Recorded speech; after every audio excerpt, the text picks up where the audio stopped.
శుక్లాంబరధరం విష్ణుం శశివర్ణం చతుర్భుజం ప్రసన్నవదనం ధ్యాయేత్ సర్వవిజ్ఞ ఉపశాంతయే.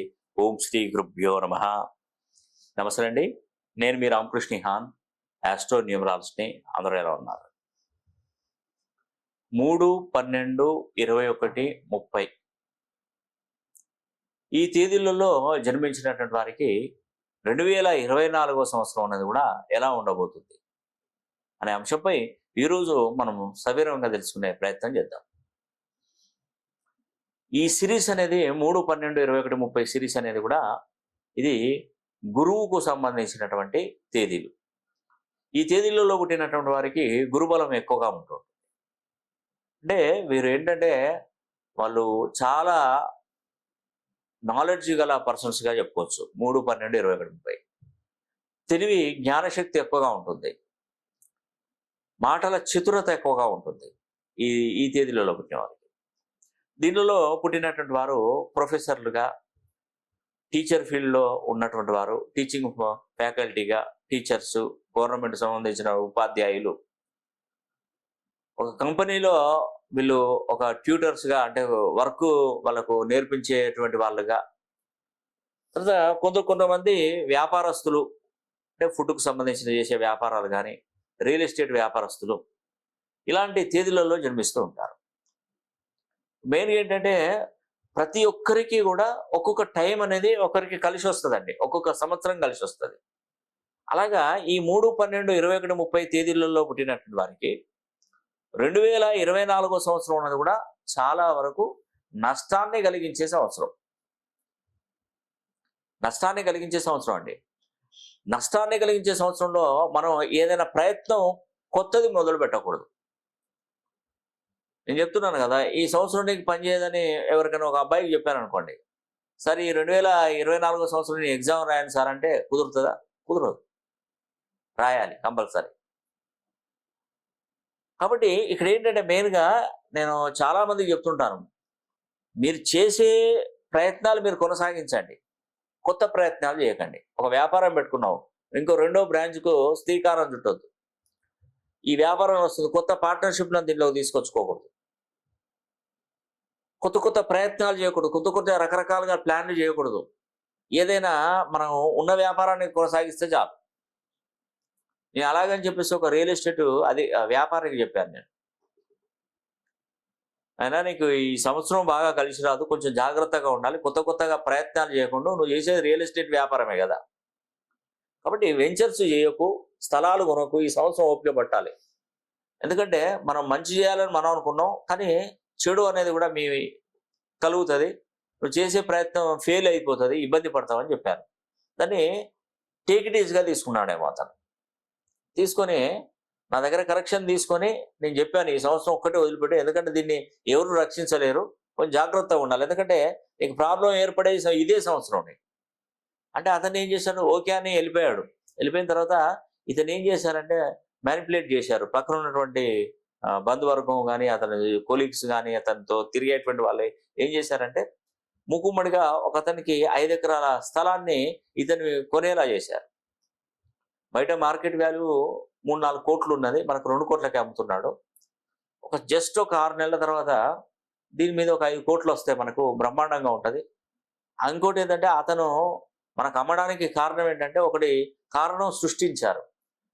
అతను విదేశాలకు వెళ్తున్నాడు, మొత్తం ఫ్యామిలీ మొత్తం షిఫ్ట్ కావాలనుకున్నాడు, అందుకే ఇక్కడ ఉన్న ఆస్తులన్నీ తొందరగా డబ్బులు కావాలి, ఎందుకంటే అక్కడికి వెళ్తాడని చెప్పేసి మొత్తం రిజిస్ట్రేషన్ పెట్టి అట్లా వెళ్ళిపోతాడట అని ఒక కథ అల్లాడు. తన పక్కన ఉన్న వాళ్ళు, అతనితో తిరుగుతున్నటువంటి వారు, కొత్త పరిచయాలు నువ్వు చేయవు కదా. ఇప్పుడు నీకు తెలిసిన వాళ్ళు ఉన్నారు, ఆ తెలిసిన వాళ్ళకి ముందే చెప్పి పెట్టడం, ఏదో ఒకటి చేయడం, చేసి పెట్టిన కనుక అందరూ ఓకే అని చెప్పేసి ఆ ల్యాండ్ కొనుక్కున్నాడు. 2 కోట్లతోని 5 ఎకరాలకు 10 కోట్ల రూపాయలు ఇచ్చేసాడు, సంతకం పెట్టించుకున్నాడు, పాస్బుక్లు అయినాయి, పట్టా అయింది, పర్ఫెక్ట్గా ఉంది. తర్వాత ఒక 2 సంవత్సరాల తర్వాత దాన్ని ఏం చేయాలి, మరి 2 సంవత్సరాలు అవుతుంది కదా, దానికి మంచి డిమాండ్ వచ్చింది, బ్రహ్మాండంగా వచ్చేసిందండి. ఎందుకంటే తన ముందున్నటువంటి భూమి ఎంత పోతుందంటే సుమారుగా 5 కోట్లు పోతుంది. ఇతని దగ్గర ఉన్నటువంటి ఈయన కొన్నది 2 కోట్లే. అబ్బా నాకు చాలా సంతోషం, 3 కోట్లు లాభం వచ్చినాయి, సంతోషపడసాగాడు. ఎందుకంటే పక్కనున్న భూమిని చూస్తున్నాడు, ఈ భూమిని కాదు. పక్కనవాడు 4 కోట్లు పోయింది, 5 కోట్లు పోయింది, 3.5 కోట్లు పోయింది, ఇట్లా ఆలోచించి సంతోషపడుతున్నాడు. ఇతను ఏం చేశాడంటే ఇంకా ఇవి చాలు, దీన్ని రెట్టింపు అమ్ముకుందాం మనం. కాబట్టి దీన్ని ఏంటంటే ఫ్లాటింగ్ చేద్దామని చెప్పేసి కుడాకు వెళ్ళి ఈ ప్లాను 5 ఎకరాలకు ప్లాన్ తీపించి చూస్తే ఈయన ఏదైతే 5 ఎకరాలు ఉందో 5 ఎకరాల నుండి సెంటర్ నుండి చక్కగా రోడ్డు పోయింది. సెంటర్ నుండి చక్కగా రోడ్డు పోయింది. మొత్తం టోటల్గా అతనికి ఏం మిగలలేదండి. చాలా తక్కువ అంటే తక్కువ గజాలు మిగిలాయి. 5 ఎకరాల మధ్య సెంటర్ పాయింట్ నుండి వెళ్ళిపోయింది పర్ఫెక్ట్గా. ఇది అతనికి తెలియదు అసలు వాస్తవానికి. ఇది తెలియకుండా అతన్ని మ్యానిపులేట్ చేసి తను కనపడకుండా చేసి కంప్లీట్ చేసుకున్నాను. అప్పుడు ఏమవుతుందండి? నిజంగా కొన్ని సందర్భాలలో మనుషులు వాడు ఏమైపోతున్నాడో, అతను ఏం చేస్తున్నాడు, ఏంటి అనేది అవసరం లేదు. తనకు డబ్బులు వచ్చినాయా, లెక్క పెట్టుకున్నామా, పెట్టెలో పెట్టుకున్నావా, ఎంజాయ్ చేసినావా, లైఫ్ అంతా అలానే కోరుకుంటున్నారు. కానీ మనం అతన్ని నష్టపెట్టి అనవసరంగా అతని డబ్బులు మనం తీసుకుంటే మనకు, మన పిల్లలకి, మన కుటుంబానికి మనకు ఏదో ఒకటి జరుగుతుంది. ధర్మాన్ని భగవంతుడు పైనుండి చూస్తుంటాడు. మీరు అనుకోవచ్చు, నన్నెవరు చూస్తారు, నేనేం చేస్తాను అది అనుకుంటారు. కానీ దానికి అంతకు అంత అనుభవిస్తారండి. అతను నా దగ్గరికి వచ్చి అసలు చాలా బాధపడి సాగాడు. నా ఫ్రెండు, నా దగ్గర మిత్రుడే నన్ను మోసం చేశాడు, నేనేం చేయాలి సార్ అని చెప్పాడు. వాస్తవే, దగ్గర వాళ్ళే మోసం చేస్తుంటారు, నమ్మిన వాళ్ళే. ఒకరోజు శ్రీరామచంద్రమూర్తి స్నానానికి అని వెళ్ళాడు.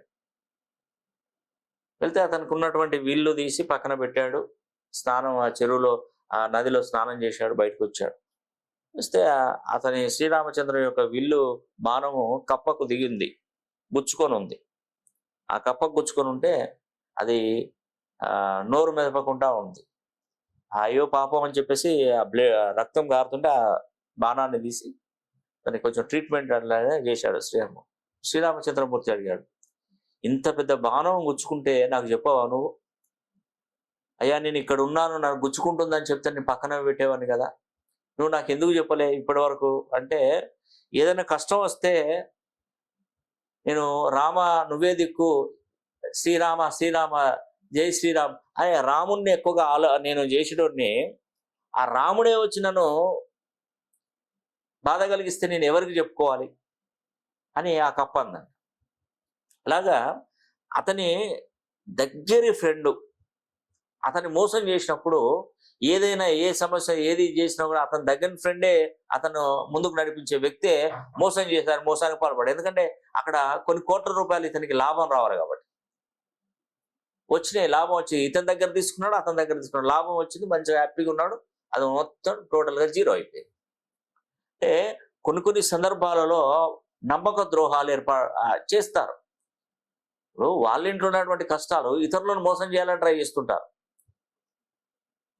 అవి భరించలేక ఒకరిని అనగదొక్కేసి వాడి మీద కాలు వేసి తొక్కేసి వీధికి లేస్తారు.